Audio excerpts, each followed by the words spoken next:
In this episode of Building Blocks of Bharat, we are going to take a step forward in our study of the connect between science and architecture. We've already looked at different kinds of settlements.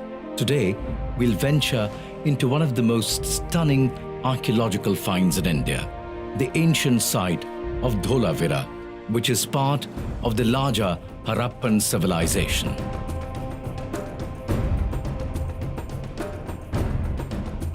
Dholavira thrived for nearly 1500 years between the 3rd millennium and unto the 2nd millennium BC.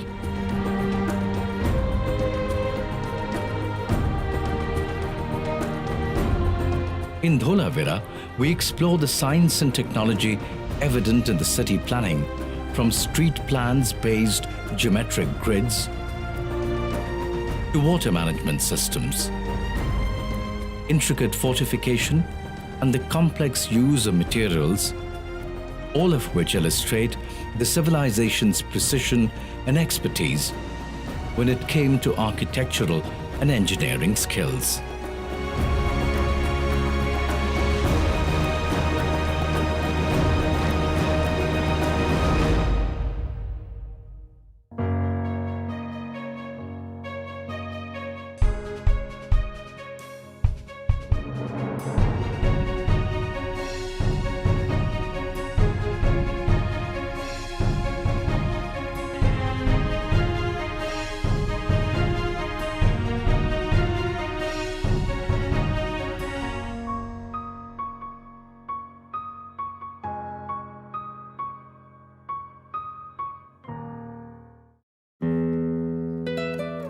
As we approach the ancient site of Dholavira in Khadir Bed in the district of Kutch and Gujarat,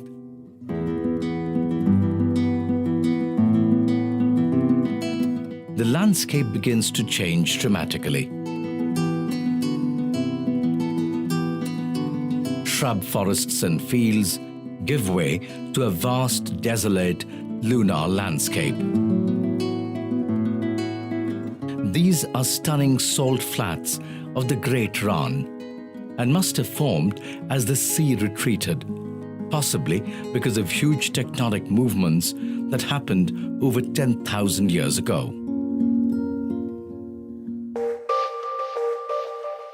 We move from the Rann and enter the Khadir Bed, one of India's larger inland islands. There are several geographical studies indicating that different environmental conditions prevailed here in the past. The Rann might have been under 10-meter deep water for 3,000 years, and the Khadir Bed could have served as an inland in the shallow sea. It is not clear why people settled on an island rather than on the mainland, where agriculture and other commodities, including marine resources, could be better exploited. The area of Rann probably could have served as a navigational water body, which facilitated safe harbors for overseas trade with the Gulf countries and internal trade through riverine route, which prevailed in the recent past. Even today, during the monsoon, the seawater comes in, cutting off Khadir from the Indian mainland. The summer heat then evaporates the water, leaving behind the salt on the Great Rann. Dholavira is located at the northwestern tip of Khadir Bed. The barren roads suddenly opens up to a vast expanse as Dholavira comes into view.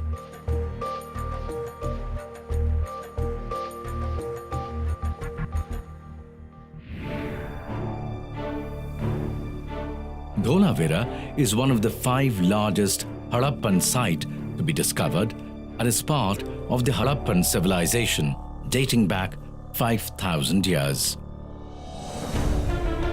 The great civilization of Egypt and Mesopotamia were its contemporaries and shared extensive trade links. The Harappan civilization is synonymous with the great planned cities of Mohenjo-daro and Harappa, which are now a part of Pakistan. Post-independence India has excavated hundreds of Harappan sites like Rakhigari in Haryana, the ancient port city of Lothal, and Dholavira.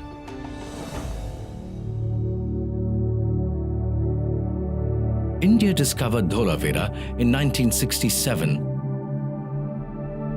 when they were trying to find the land route of the Harappans from Sindh to Kutch. But excavation began only in the year 1990. As each layer of Dholavira was carefully uncovered, the true significance of the site began to emerge. Lying buried for more than 1,000 years, this was one of the most immaculately preserved cityscapes found in the world. Dholavira is one of the 5 largest Indian cities in the subcontinent. 5 are in Pakistan, only 2 are with us. Mohenjo-daro, of course, remains city par excellence. So far Dholavira is concerned, it is unique in the sense that it has added many new facets to the personality of Harappan civilization. It has given a long stratified document in which we find the complete history of rise and fall of the Harappan civilization, covering a period of 1500 years, right from the turn of the 3rd millennium BC to the middle of the 2nd millennium BC.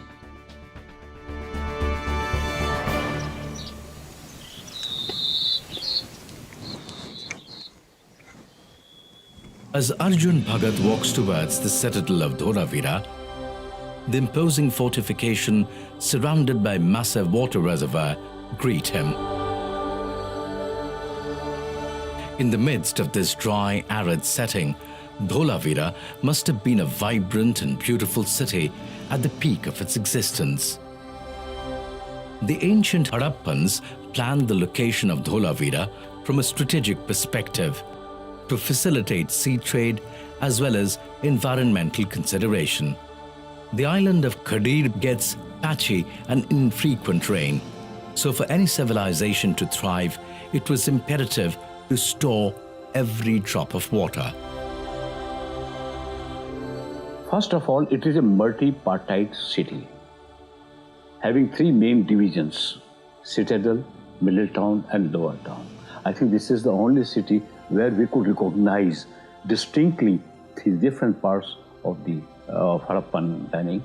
A second aspect is the cascading series of water reservoirs provided all around the city, particularly on south, west and north. An integral part of layout of the city. They are well within the outer fortification. It is no coincidence that Dholavira lies between 2 monsoon channels, the Manhar and Mansar. The landscape of the city is undulating and slopes towards the south. The site was therefore suited for a settlement with artificial dams and reservoir. The main features of Dholavira consists of a full-grown cityscape with the citadel, a middle town, a lower town, and a ceremonial ground surrounded by a series of water reservoirs, all set within an enormous fortification running on all 4 sides. Many of the Harappan cities were separated by thousands of kilometers. What then tied them all together? How can we be certain that they are all part of the same civilization? With each layer that archaeologists uncovered at Dholavira, some striking facts began to emerge about the Harappan civilization, from uniformity of city designs, highly advanced city planning, with sewage systems and advancements in stone cutting and polishing. Each of these towns have a similar pattern of city planning. In Dholavira, the most spectacular discovery is the existence of 3 separate cities: the fortified citadel, where the ruling elite evidently lived, and the middle and the lower town for the rest of the population. The town area of Dholavira was divided into a grid pattern. Wide streets ran north to south and east to west at right angles. Like many of the other Harappan cities, the towns were shaped like a parallelogram and its layout based on ratios and proportions. The city of Dholavira is proportionate and based on the resolute set of principles of planning and architecture with mathematical precision. When measured between the inner corners, the east-west length of the city, areas along the northern defense walls, and north-south one along the western one worked out to 771.1 meters and 616.85 meters respectively, thus giving the precise ratio of 5:4. Similarly, the other division of the city also revealed amazing ratios and proportion. Take the castle. The internal walls are 114 meters long and 92 meters wide, maintaining the same ratio. The external walls measure 151 by 118 meters, with a ratio of 5:4 again. Different parts of the city have different ratios. For example, the Bailey is square with a ratio of 1:1, and the Middletown's length and breadth are in ratio of 7:6. And the ceremonial grounds proportions are 6:1. What does this show us? A fairly advanced understanding of architecture and mathematics. Further, the roads running through the city were of fixed width, around 9 meters for the main thoroughfares, 1.5 meters and 5 meters for the lanes on which most of the houses opened. It is very interesting that in one of our architectural treatises written in Sanskrit, about say 3000 years later or more, we found all those ratios, proportions duly prescribed that we found at Dholavira. So this continuity is amazing.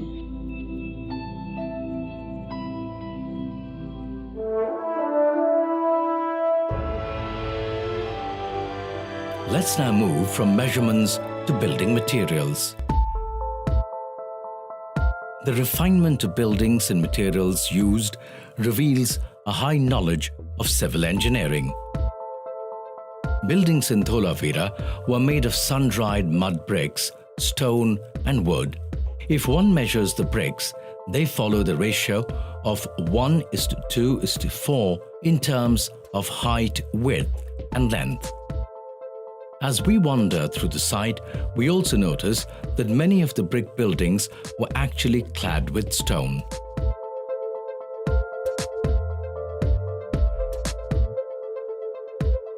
Archaeologists have also found the largest Harappan inscription in the chamber of the north gate, with decayed fibers of a wooden board around it. Each inscription or sign is 37 centimeters long and 27 centimeters wide, and made up of pieces of faience primitive opaque glass. Harappan's inscriptions have not been decoded, but archaeologists believe this was a signboard at the gate to give a certain nomenclature to the settlement. 17 gates have been found in Dholavira, all built in the fortification walls. But the most elaborate gates are on the walls of the citadel on the east, west and the north side. Here, a number of skillfully sculpted and smoothened blocks of yellow and banded sandstone have been found. There are parts of pillars for joining the gate as well as the chambers. These were sourced from a quarry some 3 kilometers away, and we were able to find evidence of the work that went on here. The stadium at Dholavira, which is 47 meters in width and 283 meters in length, with a proportion of 1:6, is another remarkable structure with its terraced stands. It may be used for community gatherings, sports, or even as a market.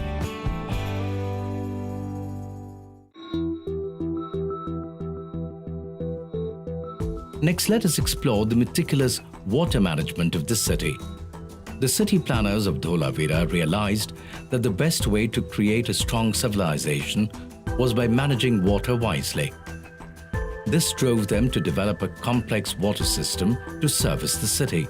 They developed an ingenious system based on rainwater harvesting to support life in this parched landscape with scanty water. Relying partly on rainwater and little from the ground, a complex water system comprising of large rock-cut reservoirs was developed. They constructed 16 giant water reservoirs to surround the city on the western and eastern sides. This allowed storage of a staggering 2.5 million cubic meters of water.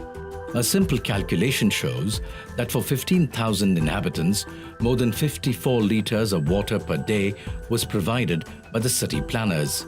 Even today, not many places in India can match this figure. Dholavira, I remember for its amazing water management system. It is really very, very efficient.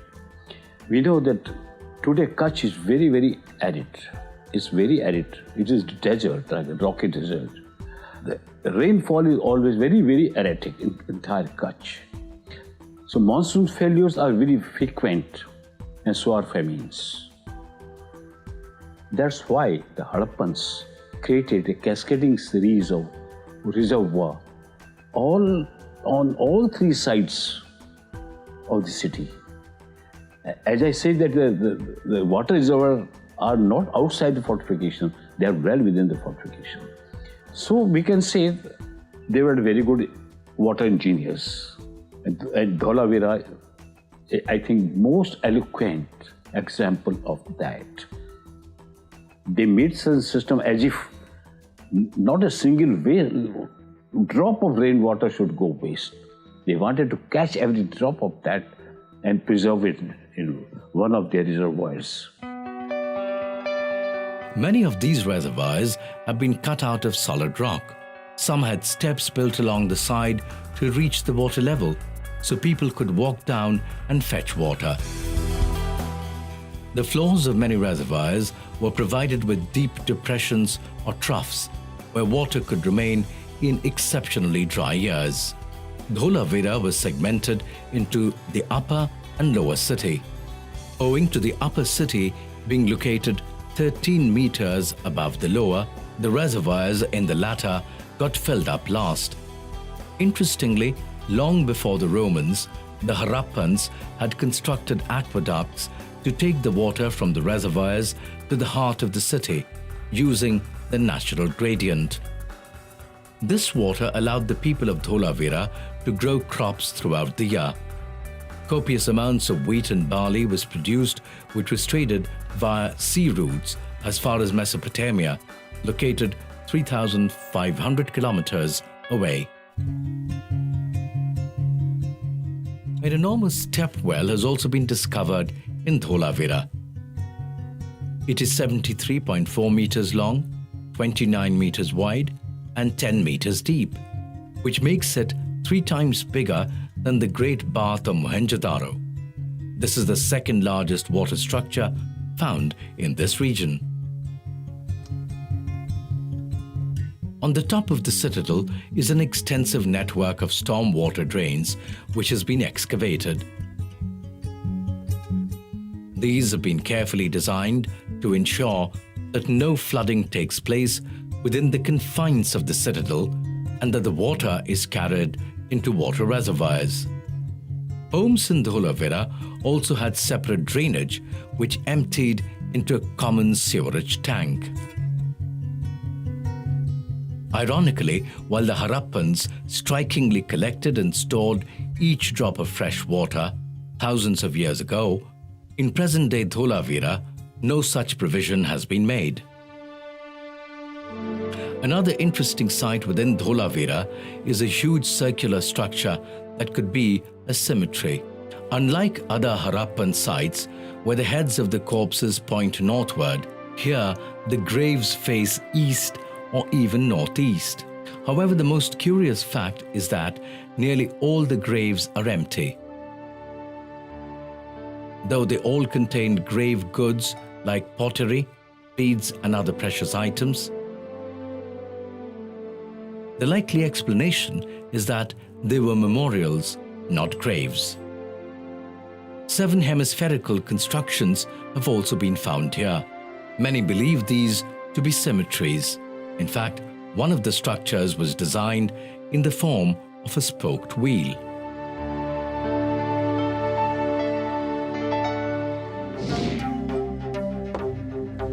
While we were at Dholavira, a team from the Indian Oceanography Institute in Goa, under the Ministry of Science and Technology, Government of India, was hard at work conducting a preliminary survey to find evidence of a port on the outer edge of the Dholavira fortification, or perhaps within a few kilometers from it.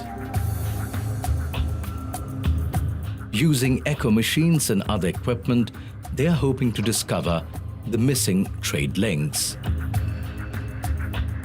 Archaeologists have already excavated and found thousands of fascinating artifacts: pottery, clay figurines and animals, beads made from lapis lazuli, gold, silver and shell, and the objects most associated with Harappan digs.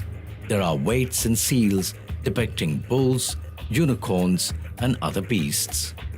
Right from the stage one, we found how copper was being smelted there. And in addition to that, we found some tools also. And there was bead making industry. So beads and shell objects have been widely used by the Harappans.